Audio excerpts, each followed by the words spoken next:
Bom dia, pessoal! Matéria da Folha. Estado de São Paulo tem saldo migratório negativo pela primeira vez, diz censo. Resumo da matéria. Pela primeira vez, desde que o censo demográfico começou a medir os fluxos migratórios em 1991, o estado de São Paulo registrou um saldo migratório negativo entre 2017 e 2022. Isso significa que, nesse período, mais pessoas deixaram o estado, 826 mil, do que chegaram para morar nele, 736,4 mil, resultando em uma perda líquida de 89.600 habitantes. Esse fenômeno marca uma mudança histórica, já que São Paulo sempre liderou como o principal destino de imigrantes no país nas últimas 3 décadas, perdendo agora o posto para Santa Catarina, que teve o maior saldo positivo, 354,4 mil pessoas. Os principais destinos dos paulistas que saíram foram Minas Gerais, 19,1%, Bahia, 15,4% e Paraná, 12,8%. Já os imigrantes que ainda chegaram a São Paulo vieram principalmente da Bahia, Rio de Janeiro, Minas Gerais e Paraná. Segundo analistas do IBGE, os motivos incluem desde a busca por melhores oportunidades econômicas em outros estados, até o retorno de pessoas às suas regiões de origem, especialmente nordestinos, que estão envelhecendo e optando por voltar. O Rio de Janeiro também apresentou saldo negativo, menos 165,4 mil, o maior do país em números absolutos, com imigrantes indo principalmente para São Paulo, Minas Gerais e Espírito Santo. Enquanto isso, além de Santa Catarina, outros estados com saldo positivo foram Goiás, 186,8 mil, Minas Gerais, 106,5 mil e Mato Grosso, 103,9 mil, impulsionados por economias dinâmicas, como o agronegócio no Centro-Oeste e o mercado de trabalho aquecido no Sul.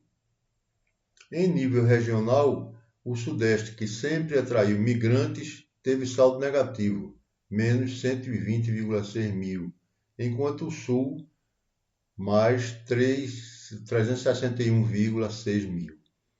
E o Centro-Oeste, mais 208,8 mil. Se destacaram como novos polos de atração. O Nordeste reduziu sua perda migratória, menos 248,6 mil, refletindo melhorias econômicas locais. Embora São Paulo ainda mantenha sua centralidade na redistribuição populacional, os dados sugerem uma reconfiguração dos fluxos migratórios no país, com destaque para fatores como saturação urbana, trabalho remoto e busca por qualidade de vida em cidades menores. A pandemia de Covid-19, que afetou o período analisado, também pode ter influenciado essas tendências.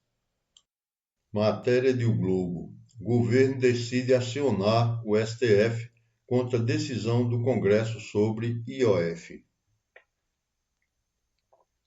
Resumo da matéria. O presidente Luiz Inácio Lula da Silva decidiu recorrer ao Supremo Tribunal Federal para contestar a decisão do Congresso Nacional que derrubou o decreto presidencial que aumentava as alíquotas do Imposto sobre Operações Financeiras, IOF. A medida anunciada após uma reunião entre Lula e o ministro da Advocacia Geral da União, AGU, Jorge Messias, tem como principal argumento a defesa da separação de poderes, alegando que o Congresso infringiu a Constituição ao sustar uma competência exclusiva do Executivo. O IOF, tributo criado na década de 1960 e respaldado pela Constituição de 1988, permite ao governo federal ajustar suas alíquotas, sem necessidade de aprovação legislativa. O artigo 153 da Carta Magna estabelece que a União tem a prerrogativa de tributar operações financeiras, como crédito, câmbio e seguros, e que o Executivo pode modificar as alíquotas desses impostos. A equipe econômica, liderada pelo ministro Fernando Haddad, sustenta que o Congresso ultrapassou seus limites ao anular o decreto, o que geraria um impacto fiscal estimado em 12 bilhões de reais até 2026. A decisão de judicializar o conflito divide o governo. Enquanto Haddad e ministros do núcleo duro, como Gleisi Hoffmann, das Relações Institucionais, e Rui Costa, da Casa Civil, defendem o enfrentamento como forma de proteger a agenda de justiça tributária, que visa taxar setores como bancos, fintechs e apostas esportivas, bets, a AGU expressou cautela, temendo o agravamento da crise institucional com o Legislativo. O PSOL, partido da base aliada, antecipou-se e ingressou com uma ação direta de inconstitucionalidade, ADI, no STF, argumentando que a derrubada do decreto pelo Congresso violou a separação de poderes e beneficia os mais ricos. O contexto político por trás da disputa é a antecipação da corrida eleitoral de 2026. Auxiliares de Lula avaliam que a oposição, liderada pelo presidente da Câmara, Hugo Mota, buscou enfraquecer o governo ao pautar a votação em um momento de baixa presença parlamentar, resultando em uma derrota expressiva, 383 votos a favor da derrubada na Câmara. A reação do Planalto, com o discurso de ricos versus pobres, busca capitalizar politicamente o conflito, apresentando-se como defensor dos mais vulneráveis. Além do IOF, o governo teme que a derrota incentive o Congresso a questionar outros decretos e medidas provisórias, como a que prevê taxar aplicações financeiras isentas, como LCIs e LCAs, e aumentar a tributação sobre bets.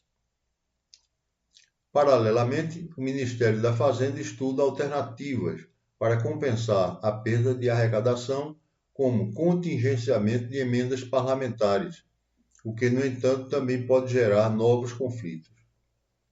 A judicialização promete acirrar as tensões entre os poderes em um ano marcado por impasses legislativos. Enquanto o STF ainda não se manifestou, Lula e Haddad reforçam publicamente a narrativa de que a taxação do IOF é essencial para equilibrar as contas públicas e garantir direitos sociais, enquanto a oposição acusa o governo de criar uma crise institucional ao desrespeitar a decisão do Congresso. Matéria do Estadão. Morte de brasileira foi quase imediata após queda, diz legista indonésio. A publicitária brasileira Juliana Marins, de 26 anos, morreu de forma quase imediata após sofrer graves ferimentos em uma queda durante uma trilha no Monte Rinjani, na Indonésia, conforme revelou o laudo da autópsia divulgado nesta sexta-feira, 27. O médico legista Ida Bagus Alit afirmou que a jovem sofreu múltiplas fraturas e lesões internas, principalmente na caixa torácica, resultando em uma hemorragia fatal, cerca de 20 minutos após o trauma. Apesar de imagens de drone mostrarem Juliana ainda se movimentando horas após a queda, o legista descartou a hipótese de que a demora no resgate, que levou 4 dias, tenha sido a causa da morte, já que não foram encontrados sinais de hipotermia ou desidratação. A família de Juliana, no entanto, criticou a forma como as autoridades indonésias lidaram com o caso. Mariana Marins, irmã da vítima, afirmou que a divulgação do laudo foi feita de maneira desrespeitosa, com o legista concedendo entrevistas à imprensa antes de informar os parentes. Ficamos sabendo pela mídia. Não houve compaixão, disse Mariana, e também questionou a demora no resgate e a falta de transparência do governo local, e chegou a divulgar informações falsas sobre Juliana ter recebido alimentos e água. O acidente ocorreu no último sábado 21, quando Juliana caiu em um penhasco de centenas de metros de profundidade durante a trilha no vulcão Rinjani, o segundo mais alto da Indonésia. Inicialmente, ela foi avistada a cerca de 300 metros da trilha, ainda consciente, mas nos dias seguintes, seu corpo foi encontrado a 600 metros de distância, já sem vida. As equipes de resgate enfrentaram dificuldades devido ao terreno acidentado e às condições climáticas adversas, incluindo neblina e chuvas, que atrasaram a operação. O legista destacou que os ferimentos de Juliana foram tão graves que a morte foi inevitável, mesmo que o socorro tivesse chegado mais cedo. Não havia sinais de sangramento lento ou de hipotermia, apenas trauma severo com hemorragia interna massiva, explicou.